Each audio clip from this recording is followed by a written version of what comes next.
உங்க ஐஸ் எவ்வளவு ஹெல்த்தியா இருக்குதுன்னு கண்டுபிடிக்கிறதுக்கான டெஸ்ட் இது. என்ன கலர் டிஃப்ரெண்டா இருக்குதுன்னு கண்டுபிடிக்கணும். வாங்க. Level 1 easy. நம்பர் 7 ரொம்ப ஈஸியா இருக்குது.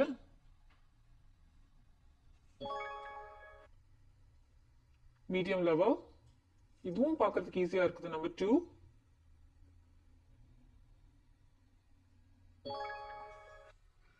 அட்வான்ஸ்ட் லெவல், இது நம்பர் 4. கரெக்ட். இது சூப்பர் ஹியூமன் லெவல். இது என்னது? இதுவும் நம்பர் 4 தான். அதுவும் கொஞ்சம் லைட்டா இருக்குது. சூப்பர். நெக்ஸ்ட் லெவல், இதுல நம்பர் 9.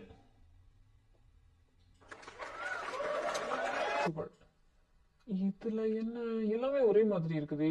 நம்பர் 8. நம்பர் 7. நீங்க எப்படி பண்ணீங்கன்னு கமெண்ட்ல சொல்லுங்க. Thank you for watching.